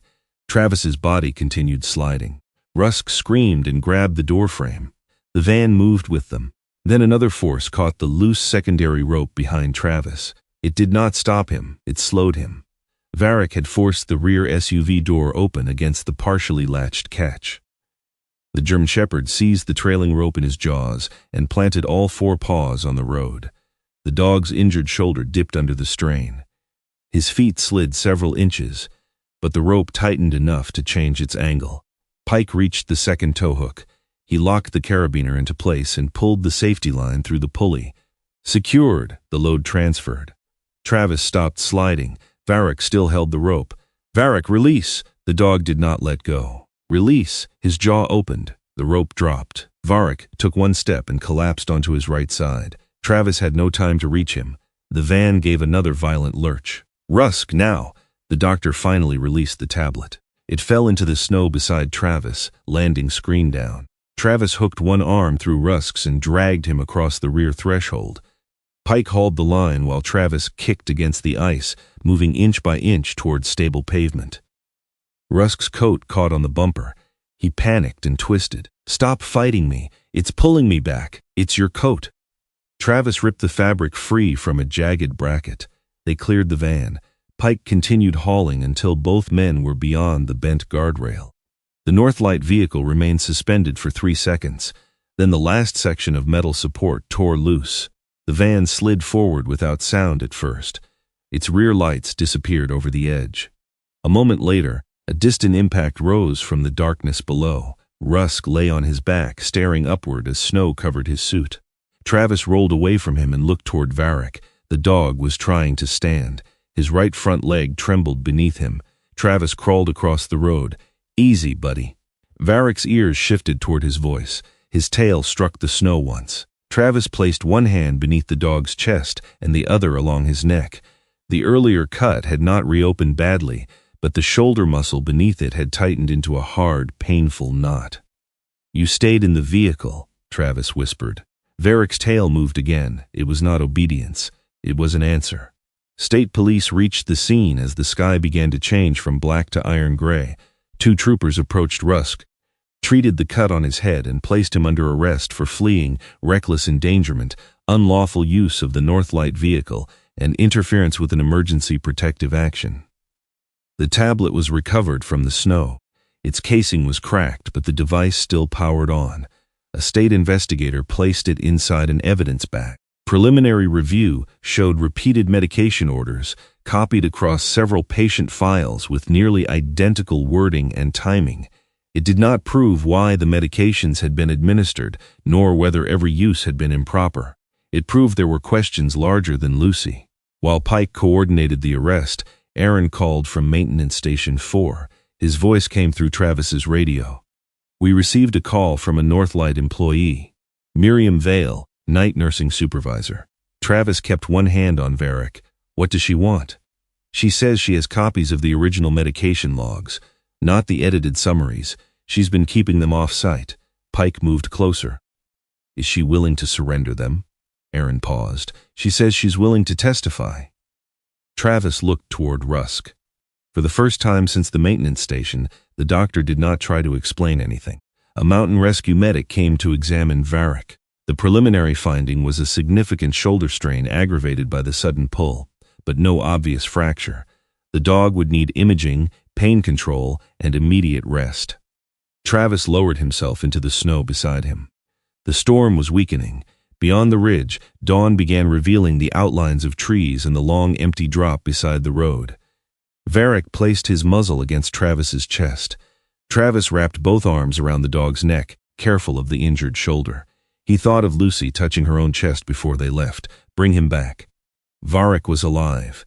The realization arrived without restraint. Travis bowed his head into the dog's fur and wept where Pike, the troopers, and the entire waking mountain could see him. For once, he did not turn away. Silver Pine Children's Hospital had no connection to Northlight. That fact mattered before anything else did. The emergency protection order placed Lucy under temporary medical supervision while preserving the county's legal custody arrangement. Aaron was permitted to remain beside her daughter, but a county aide stayed nearby, and every major decision still required approval. Aaron accepted the restrictions without argument. For the first time since Travis had found her on the mountain road, she was no longer trying to escape the next door before it closed. She sat beside Lucy's hospital bed and waited. The room had wide windows, pale yellow walls, and a door that remained open unless Lucy asked otherwise. The nurses did not enter without announcing themselves. No one touched the wheelchair or moved the stuffed fox without permission. Lucy noticed each difference, so did Aaron. Dr. Simone Avery arrived late that morning. She was a tall black woman in her early 40s, with closely cropped natural curls and a calm face that did not rearrange itself into artificial sympathy. A small silver leaf rested on the lapel of her white coat. She carried no clipboard into the room. Simone stopped near the doorway. "Lucy, I'm Dr. Avery. I help children when there are questions about whether medical care has been safe." Lucy studied the white coat. Simone noticed. "Would you rather I take this off?" Lucy glanced at Aaron, then gave a slight nod. Simone removed the coat and hung it outside. Beneath it, she wore a burgundy blouse and navy trousers. "Would you like the door open or closed?" Lucy pointed toward the open doorway. "Open it is." Only then did Simone approach. The examination took time because she refused to turn Lucy into a collection of injuries. She explained every instrument, allowed Lucy to choose which arm was examined first, and stopped whenever the girl's breathing changed. Blood tests later showed traces consistent with repeated sedative exposure beyond what Northlight's official summary suggested. The marks on Lucy's wrists were also compatible with multiple episodes of physical restraint. Neither finding proved the entire story alone. Together, they required investigation. Simone explained that distinction to Aaron. "I believe Lucy has experienced something frightening," she said. "But believing her does not mean forcing her to repeat everything before she is ready." Aaron's eyes filled. "I kept asking because I thought I had to understand enough to save her." "You did have to listen," Simone said. "You did not have to make her carry the whole case." The county arranged a forensic interview at a child advocacy center 2 days later. The room did not resemble a clinic. There were no examination tables, medical carts, or people in white coats. Soft chairs stood beneath shelves of books and wooden toys. A camera was hidden behind dark glass, so Lucy would not need to face a room full of investigators. Simone introduced the trained interviewer, then stepped away. Aaron watched from another room with Celia Ward and a detective. She had been instructed not to speak to Lucy about the interview beforehand, not to praise particular answers, and not to ask for details afterward. Every instruction felt unnatural. Every instruction existed to protect Lucy's words from becoming someone else's. Inside the interview room, Lucy used whatever form of communication felt possible. Sometimes she spoke. Sometimes she pointed to the alphabet board attached to her wheelchair. When a memory became difficult, she drew. She drew a square room in blue crayon, a closed door, a narrow bed, a pair of white hands. The interviewer asked what happened when Lucy wanted her mother. Lucy tapped letters slowly. THEYSAIDSHEMEDEMEWORSE. "What happened when you cried?" Lucy stared at the drawing. They called it behavior. The interviewer did not ask whether Rusk was evil or whether every worker at Northlight had hurt her. She asked who was present, what Lucy remembered, and how Lucy knew one day from another. Lucy described being restrained when she resisted medication. She described Rusk telling staff that fear was evidence of emotional instability. She also named employees who had been kind, including a nurse who sometimes left the blue room door open when Rusk was not nearby.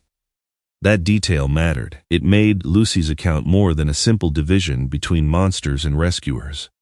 She remembered people accurately enough to distinguish those who frightened her from those who had tried, however quietly, to reduce the harm. The nurse was Miriam Vale. Miriam arrived at the sheriff's office that same week carrying a brown document bag against her chest. She was 48, thin from years of night shifts, with tired green eyes and a clear silver streak at her right temple. A small red kite hung from her employee badge reel, though the Northlight badge itself had been turned backward. Inside the bag were printed medication logs, handwritten shift notes, and copies of emails she had sent questioning repeated sedative orders. "I should have reported it outside the facility sooner," she told investigators. "Why didn't you?" Pike asked. Miriam looked at the evidence bag between them. "Because every concern I raised was returned to me as a question about my competence. Then I started thinking maybe I was the problem." Rusk had not erased her judgment all at once. He had worn it down. Miriam finally began making copies after noticing that the electronic summaries changed several days after medication incidents. Her originals showed more frequent injections, longer restraint periods, and repeated entries using almost identical language across multiple patients. She agreed to testify. The investigation expanded beyond Lucy. State regulators suspended new admissions to Northlight while current patients were transferred or independently reviewed. Financial auditors found that extended placements generated larger insurance reimbursements and continued county support. Internal emails showed administrators discussing occupancy targets alongside treatment recommendations. None of it was resolved in a single courtroom scene. Months passed, some accusations were proven, others were narrowed or dismissed. Families gave statements. Former employees hired attorneys. Experts argued over medical standards, documentation, and intent. Eventually, Northlight lost its license.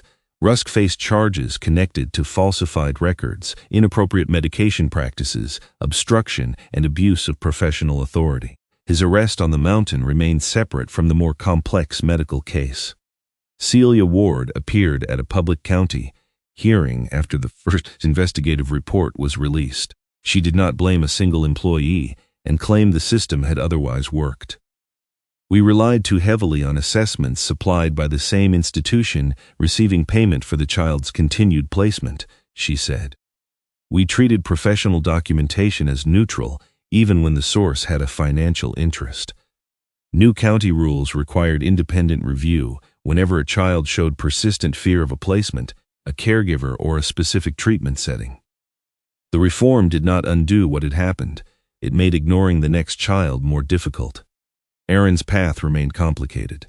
The emergency order protected Lucy from Northlight, but it did not instantly return full custody to her mother.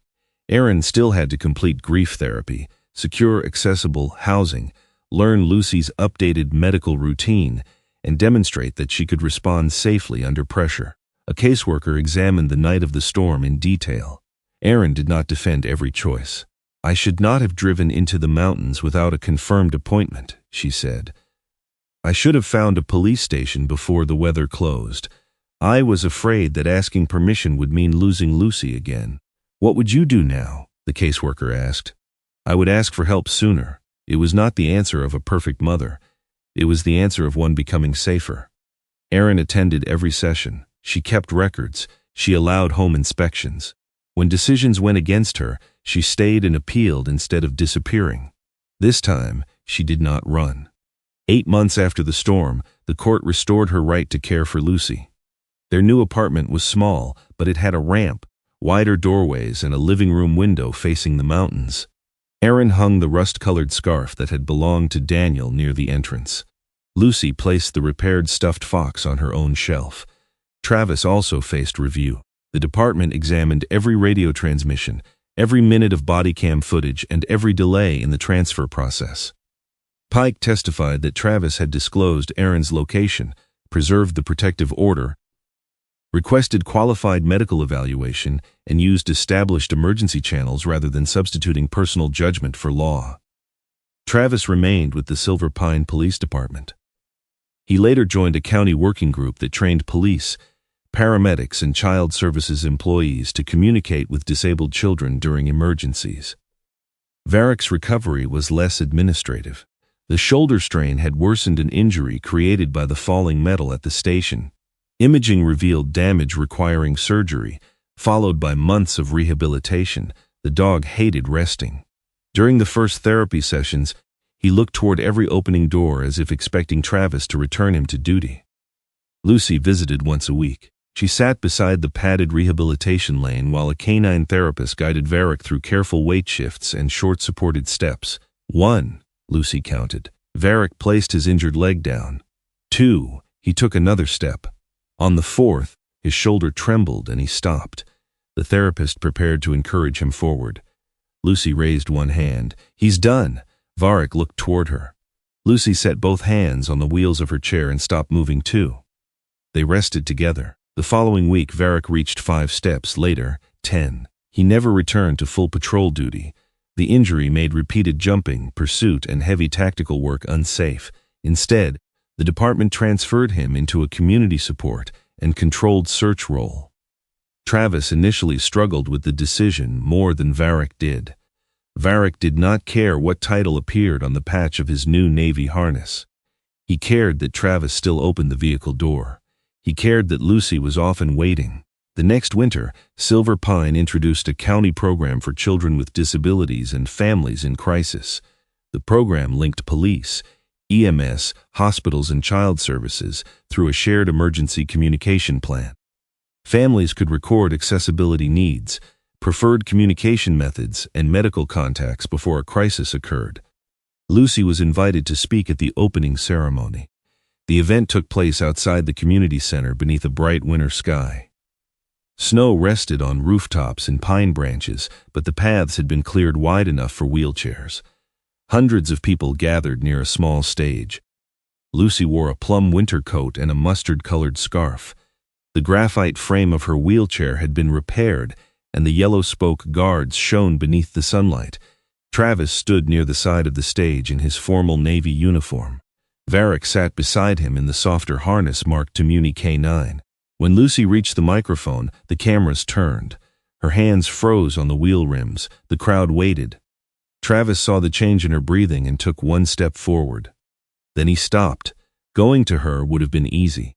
Speaking for her would have been easier. Instead, he unclipped Varek's lead. The German Shepherd crossed the stage slowly, the movement of his right shoulder still slightly guarded. He stopped beside Lucy's chair and rested his head across her lap. Lucy placed one hand in the fur around his neck. She breathed in, then out. No one instructed her. She lifted her face toward the crowd. People used to say I was quiet because I didn't understand what was happening. Her voice shook, but it carried. I understood everything. She paused. I just didn't know who would believe me. Varek remained still beneath her hand. This dog never made me talk, Lucy continued. He stayed until I was ready. A few people began to clap. Celia raised one hand from the front row. The applause stopped, not because Lucy had lost them, because she had not finished. Lucy looked at Aaron, then at Travis. What helped me was not one person saving me. It was people listening to each other and checking what was true. Only when she moved back from the microphone did the applause rise. After the ceremony, snow began falling in small, bright flakes. Lucy guided her wheelchair along the cleared path. Varek walked beside her, his lead resting loosely in her hand. Travis and Aaron followed several yards behind. At the edge of the plaza, one wheel entered a patch of soft snow and stopped. Travis moved instinctively. Lucy raised her palm. He halted. She adjusted the wheel angle, tightened her grip on both rims, and looked at Varek. Forward. Varek stepped. He did not pull. Lucy pushed. For 1 second, the wheel spun in place. Then it caught the packed ground beneath the snow and rolled free. Lucy continued down the path. 2 wheel tracks stretched behind her beside Varek's paw prints. Neither line led the other. They moved together toward the road Lucy had chosen. Sometimes the right choice is not the easiest one, the safest one, or even the one written most clearly on paper. Travis did not save Lucy because he ignored the law. He saved her because he was willing to pause, look closer, and listen when a frightened child had almost lost the courage to speak. In everyday life, we may never stand in a blizzard or face a decision this dramatic, but we all meet people whose pain is easy to misread. Sometimes grace begins when we stop assuming, remain present, and give someone enough safety to tell the truth. If this story stayed with you, share the moment that touched you most in the comments, and subscribe for more stories about courage, loyalty, and the choices that protect what truly matters. May God give you wisdom to recognize the voice that needs to be heard and courage to stand beside it.